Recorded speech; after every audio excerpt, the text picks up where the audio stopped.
Swayam Prabha. Digital India. Educated India.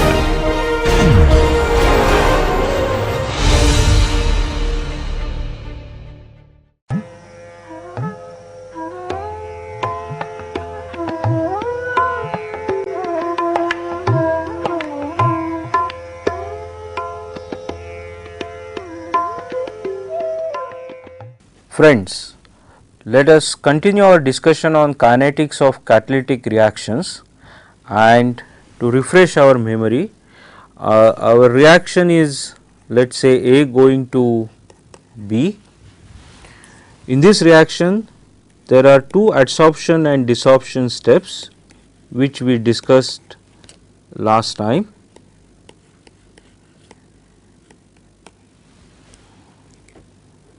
And now we need to connect these two reactions by bringing in surface chemical reaction, where the actual transformation of species A to species B in the adsorbed state takes place. So, this is our surface reaction.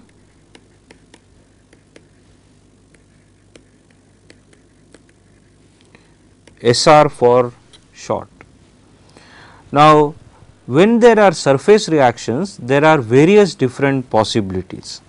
For example, we talked about, this is my active sites, some of which are occupied by A, and during the course of reaction this A is now going to change to B. That is my surface reaction. Now, when it comes to surface reaction, we could have a single site reaction, that is A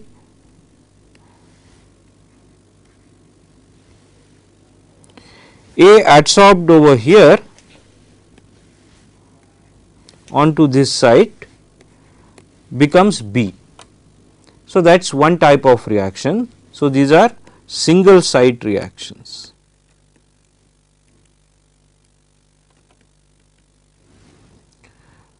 But more common are the dual site reactions, and this could take place of various different forms. For example, Al,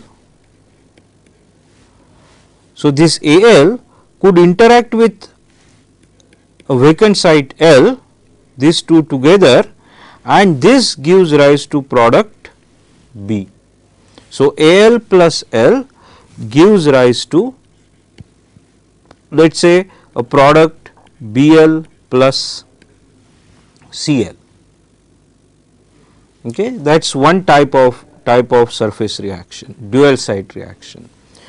Another possibility, of course, is one type of adsorbed species combining with another type of adsorbed species, giving rise to Cl plus Dl.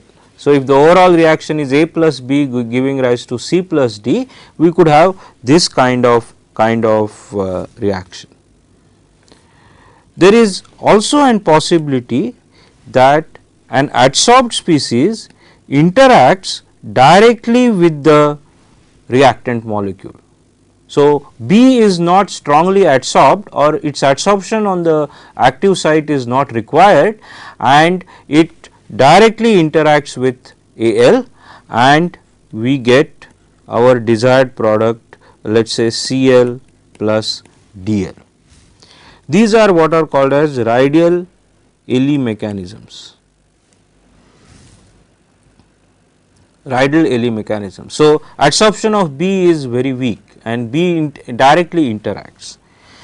Whichever may be the adsorption or surface reaction step, we have to write an equivalent rate form for this, and let's look at this particular dual site reaction and write an rate of surface reaction as KSR, the forward reaction rate constant, times concentration of CaL times concentration of CbL minus K prime Sr, the reverse reaction rate, times CCl times CdL.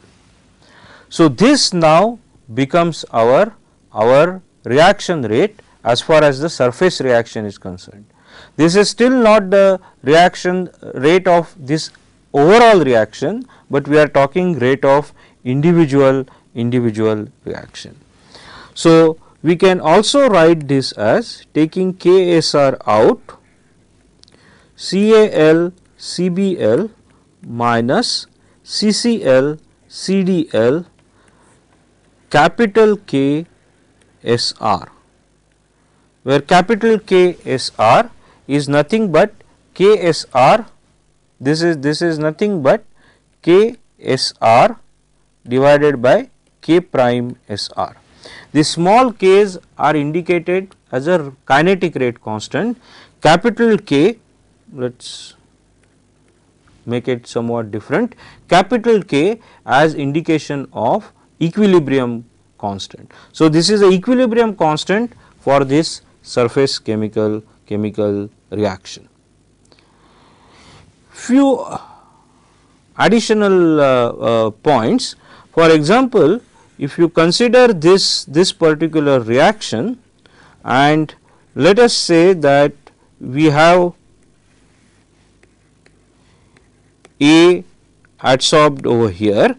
Now, for this reaction to take place, there could be B absorbed at different locations and so on. But for this reaction to take place, the interaction will be with the closest neighbor.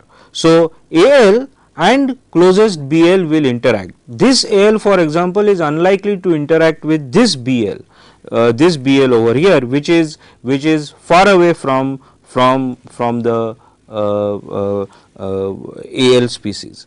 So, when we write CBL, the idea essentially is it is actually CBL prime or CBL in the neighborhood of AL, and if we assume that there is no favorable distribution. So, probability that the fraction of the total concentration CBL is this nearing neighbor, then this F, for example, will get absorbed into this rate constant. Okay. So, now let us complete our go back to this reaction and complete our kinetic description, so that we can now develop the rate of reaction. Okay. So, let us write AL going to BL as the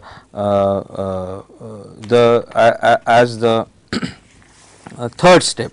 So, this is actually 3, 4, 5, the steps 3, 4, 5 of our overall schematic that we talked about.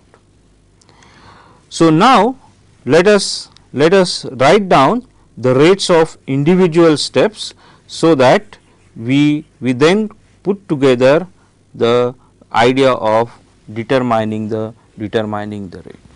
So, let me rearrange this so that we are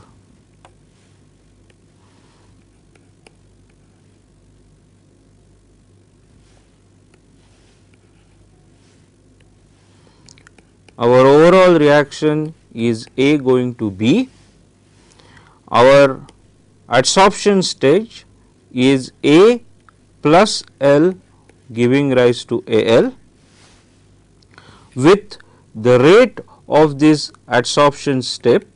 Now, I am going to write it in a simplified manner.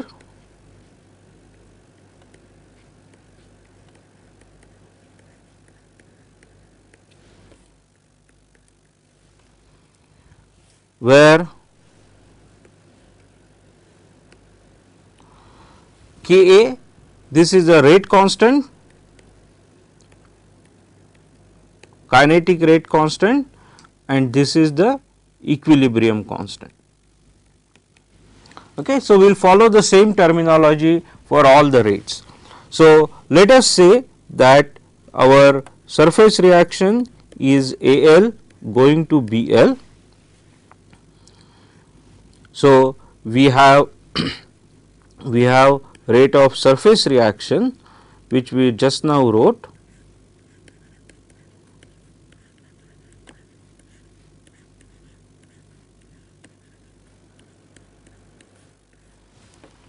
same terminology. Okay. And let us write down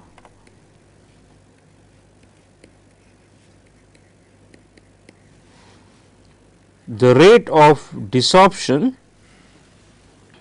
okay, rate of desorption, which will be in this case following the same terminology, that is adsorption term we will use as Ka or Kb in this case. So, direction of adsorption Kb, reverse as K prime. So, this for example will be strictly speaking K prime B Cbl minus Kb Cb Cl, okay, which if we take out Kb can be written as Cbl by Kb minus Cb Cl. Okay. So, that Kb, Ka are still the adsorption constants to keep the terminology consistent. So, we have these 3 steps and our interest is to find what is the rate of A going to B, that is our interest. Okay. So, since these concentrations such as Cl, Cal, Cbl are not easily measurable, concentrations of A and B are easily measurable. So, what we want to do is actually get the rate expression which is function of Ca and Cb by eliminating all the other species. Now, how do we do that? Simplify this whole scenario. So, let us try to simplify this by saying that by doing the following. Okay. So, we had these rate expressions. So, let us try to simplify this. So, what is the way in which we are going to simplify this? Now, we earlier talked about 2 different approaches of simplifying it. That is, what we want to do is we want to develop the rate which is a function of Ca and Cb. So, that means I have to eliminate, if you examine these rate expressions, we have Ca, no problem, but we have Cl which we do not know, we have Cal which we do not know, and also we have Cbl. So, we need to eliminate Cal,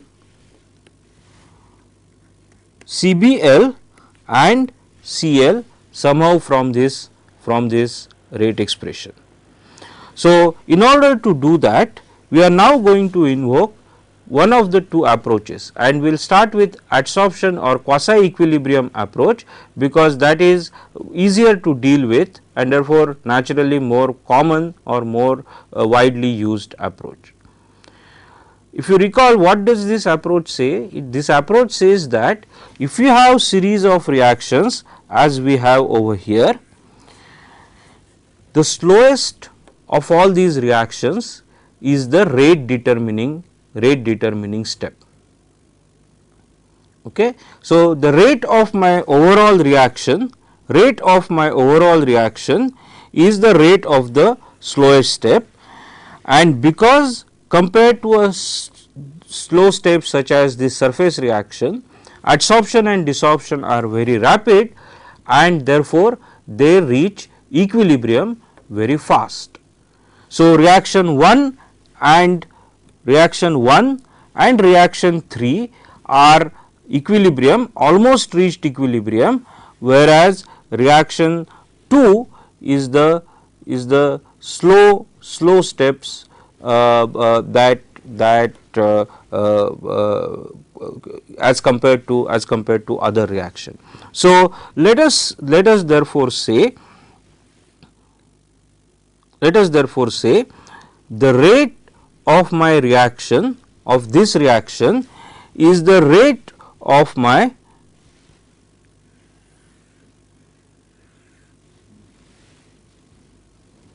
surface reaction. Okay. So, I am going to say that rate of my reaction is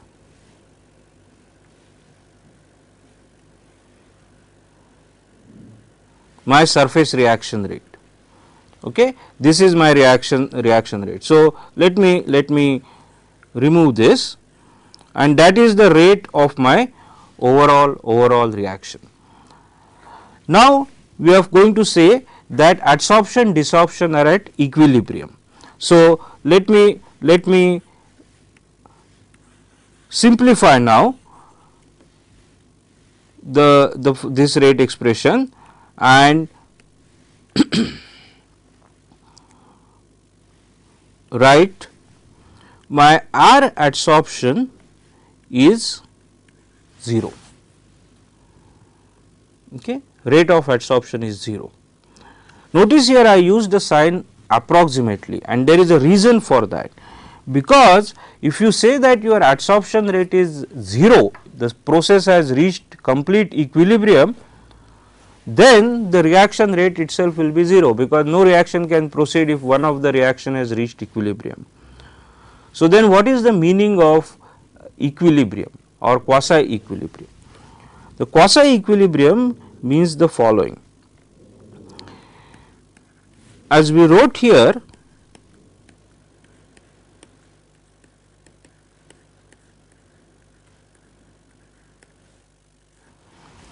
what we are saying is that adsorption step is very large. So, value of this Ka is very high, very high. So, for us to have the value of this adsorption rate to a finite small value, if K is extremely large, would require that this is close to 0, the bracketed quantity, and therefore, this process has reached almost equilibrium. So, if we do that, what it means is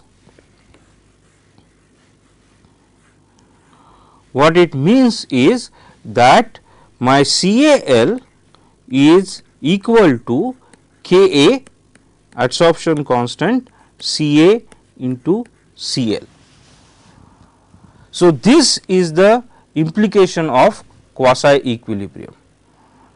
If I apply the same thing for the third reaction, I will get Cbl equal to equilibrium constant Kb Cb Cl. Two quantities Cal Cbl related to Cl. So, if we have third relationship, so we had RAD approximately equal to 0, R desorption approximately equal to 0. Remember, we had three unknown quantities Cal, Cbl, Cl. We know two relationships, we need third relationship, and that third relationship is provided by the total active catalyst sites must be Ca plus Cl plus Cbl. So, what it means is, what all I have done is, of the total sites on the catalyst surface Ct, some are vacant, some are occupied by A, some are occupied by B. So, this gives me my required third relationship, and if we now substitute this, for Cl and Cal into this surface reaction rate, so I will get the following. So, let me overall reaction mechanism,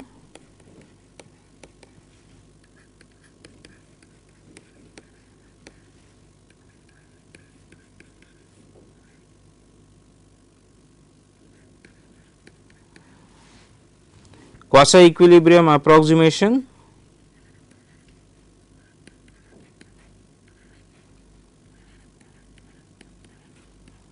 and total active sites,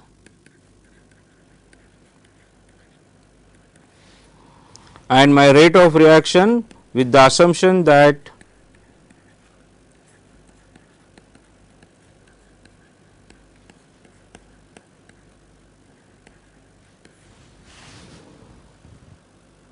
so I solve for Ca, Cl, Cbl, Cal using these three relationships and substitute those values, I will get R equal to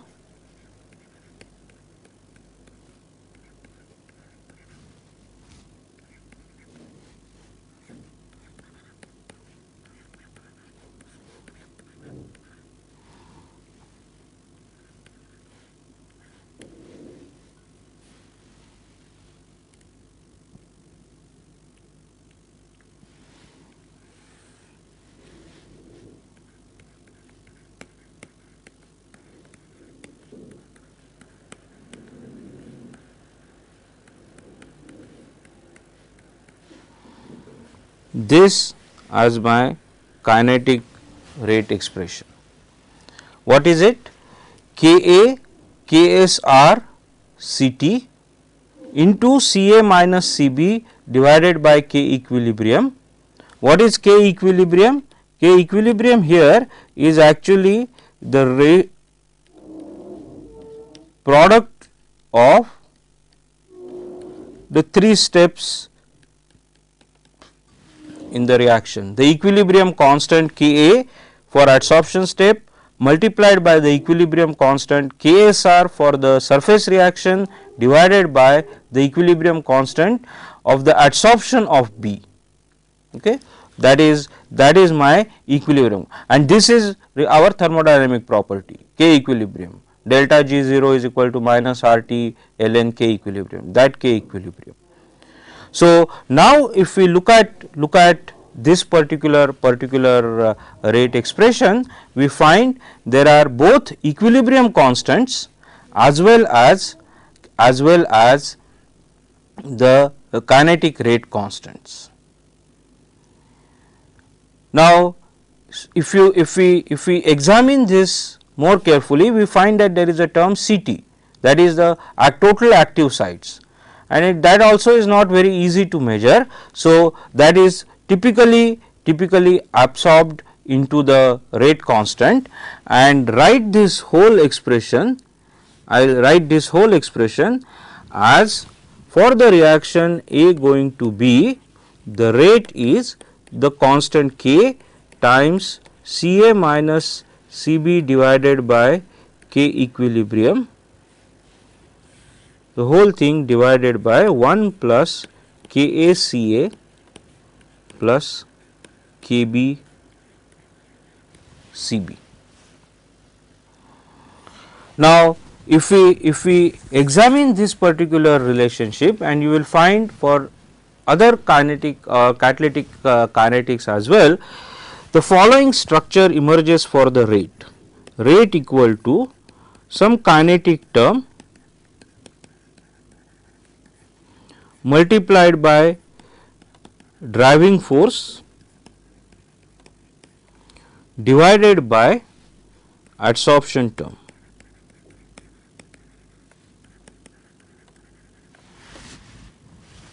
kinetic term K, driving force Ca minus Cb by K equilibrium. Why is it called driving force?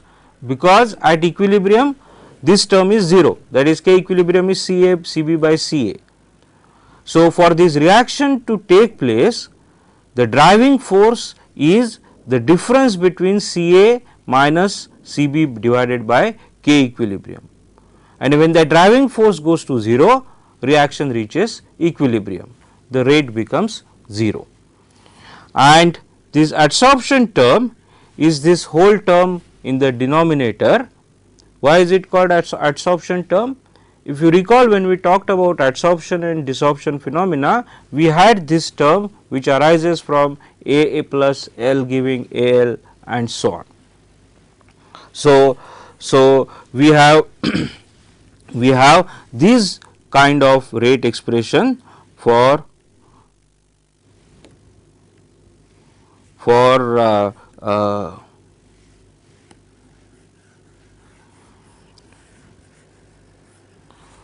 okay. Now, before we go to the second approach, let us just look at what are the simplified forms of this rate expression. If the reaction, for example, is irreversible for all practical purposes, what does it mean? This means that K equilibrium is infinitely large, which means that my rate will be, if I substitute it over here, Ka Kca by Kaca plus Kb Cb. Okay, that's one kind of simplification possible. What is the other simplification possible? So, this is when reaction is irreversible. The other kind of simplification, for example, would be if A and B are weakly adsorbed.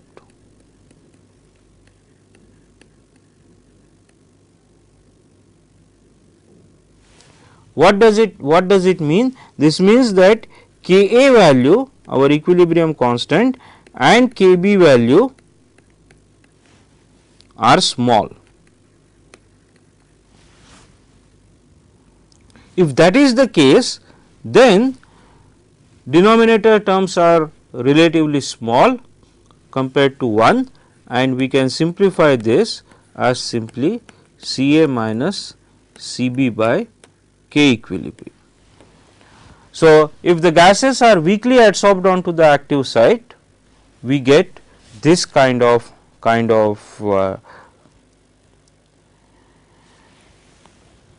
another simplification that is often done is that, let us say that only A is weakly adsorbed. A is weakly adsorbed, so Ka is small. So, that is, this term is negligible compared to the Kb term. So, rate will simplify to K into Ca minus Cb by K equilibrium divided by 1 plus Kb Cb. These are all various different simplifications that are possible if we simplify the overall rate expression. So, to recap,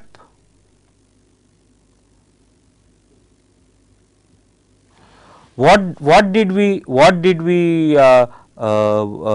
do? We had a overall reaction. We wrote the mechanism for this reaction. So, mechanism, we identified the rate determining step and used quasi equilibrium approximation.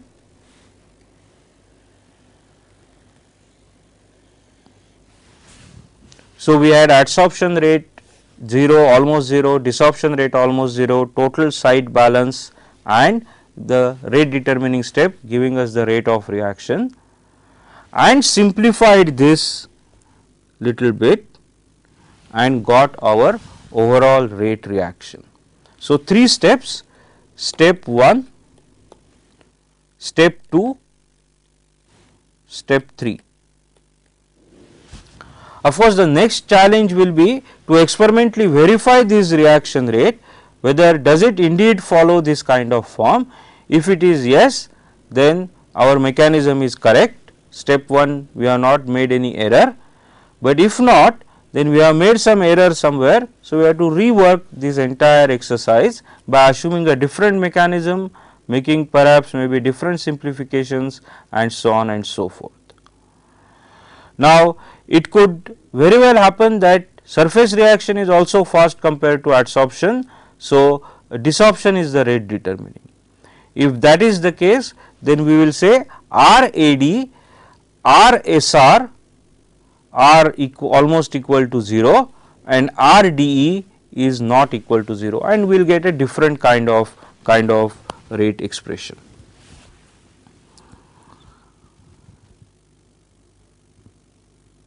Let's look at the second approach that we could also follow.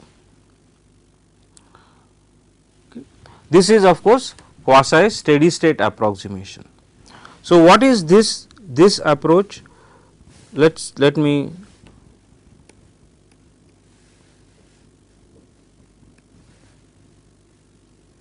write my reaction once again. A going to B, overall reaction, the mechanism,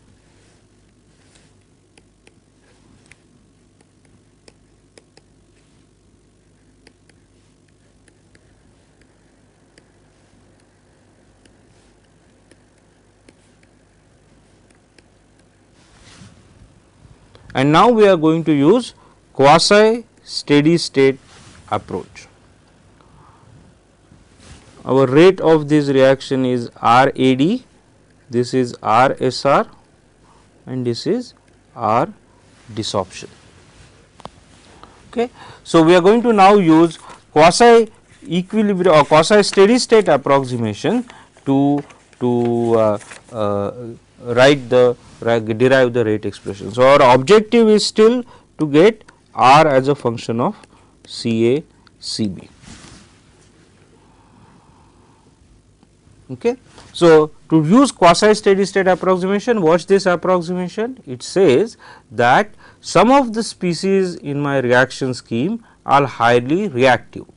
So, their formation and their appearance and disappearance are very rapid, and therefore, their dynamics is almost negligible. They have reached a steady state. Not the whole system has reached a steady state, but few of these species have reached the steady state. So, which are the species in this scheme of things? Yes, you guessed it right, AL plus AL and BL, because these are active species. So, they get formed and get disappeared also very rapidly. So, we can write the balances for this. So, let us write CAL, closed system once again, and we can write in terms of these rates of these three reactions as RAD, because it is getting formed in the first reaction, minus RSR. You could actually write the stoichiometric matrix and then write the entire set if you want to verify it. You will get the same thing.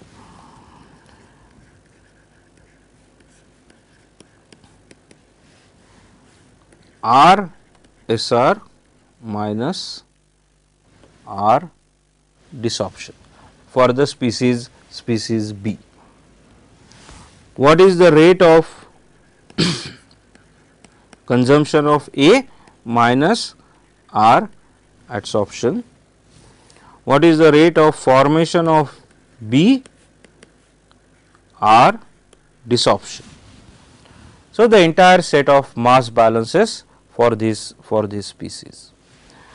So, now we are going to make a quasi steady state approximation which says that dCl dt is close to 0 dynamics is very slow, dCbL dt is also very low value. So, Cl, Cbl have reached steady state, that is species Al and species Bl. If we do this with this set of relationships, what do we get? We get RAD equal to RSR, and from second one RSR equal to R desorption, or in other words, quasi steady state approach tells us that the rate of adsorption is equal to rate of surface reaction is equal to rate of desorption, and then naturally you can see this approximation together with this would imply dCA dt is what is our rate of reaction, and that is, so this is equal to R. Let us call this each of these rate as R, then we will get what we expect. The rate of disappearance of A is R, rate of appearance of B is R. I mean, that is what we expect anyway. Now, if we now our next step is to get actually that R in terms of Ca and Cb. So, if you want to do that, again once again Cl, Cal, Cbl are unknown quantities. So, we need to solve for them, and if you see here we already have two relationships, all we need is the total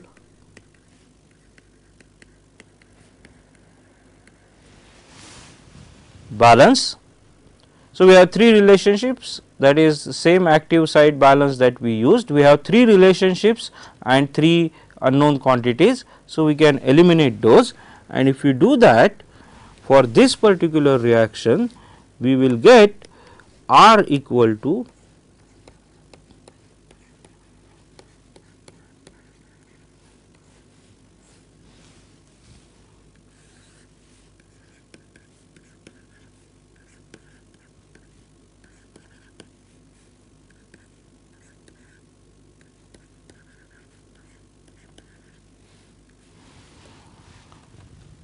what did we get for equilibrium approach if we used? Equilibrium approach if we use, then we get rate constant K. So, K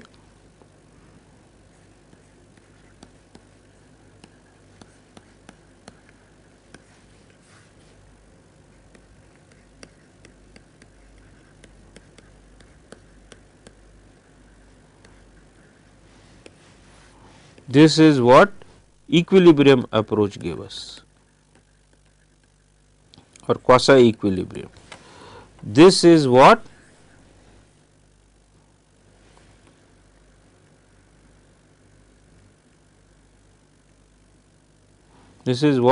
quasi steady state approximation gives us. If you look at these two relationships, they are almost same. Why almost same? They are qualitatively exactly identical. Look at the driving force term, look at the adsorption term, functionally they are same, and then there is a kinetic term. So, both these approaches gave us the same functional form for the rate expression, but I must also caution you that that is not always the case. It was only for this reaction Ca and Cb, or rather just A going to B, that we got both forms to be same. In general, quasi steady state form and quasi equilibrium approaches need not give you the same functional form, but if that is the case here, at least they are functionally same, which also tells us that somehow quasi steady state approximation and quasi equilibrium approximation are related to each other. By the way, what is this alpha, beta and gamma? Of course, what are they? These alpha, beta, gamma are contains these terms such as rate constants or equilibrium constant, SR and so on, combination of that. It is a little complicated, so I am not reproducing it here. You can see that in any standard textbook. So, what happens? So, what is the link between quasi steady state and quasi equilibrium approximation? Quasi steady state approximation, as you can see here, is a more generalized approach. We do not have to assume that individual steps are reactions are fast or slow and so on. We do not have to even assume that there is a rate determining step. All we said was the species are reactive. So, it is a more general approach compared to quasi equilibrium approximation.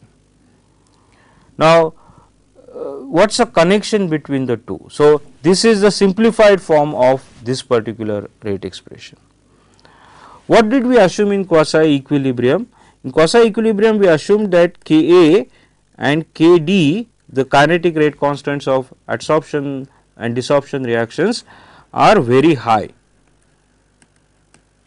So, if we make that assumption and put it into the quasi steady state approximation, that is this alpha, beta, gamma are all these functions of Ka, Kd, it turns out that we get alpha to be 1, beta to be 1, gamma to be 1, or in other words, quasi steady state approximation general form reduces to quasi equilibrium approximation if we make a assumption that Ka and Kd are very large compared to KSR, and that is the connection between the two, quasi steady state approximation and quasi equilibrium approximation.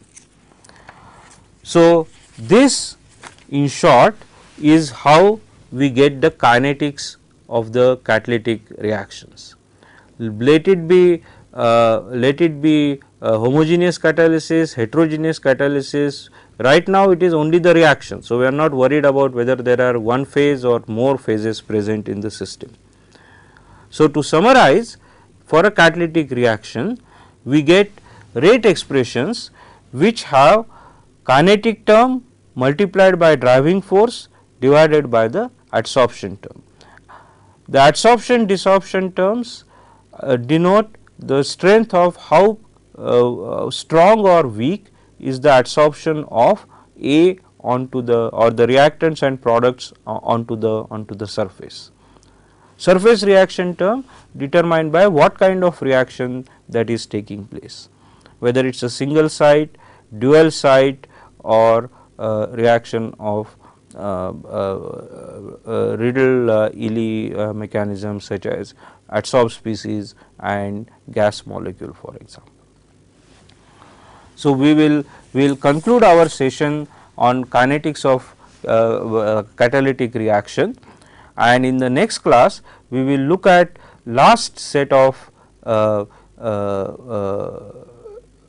complex reaction, namely a case where we do not have precise idea of what these reactants and products are, and so how do we deal with such situations, how do we determine their kinetics. Thank you.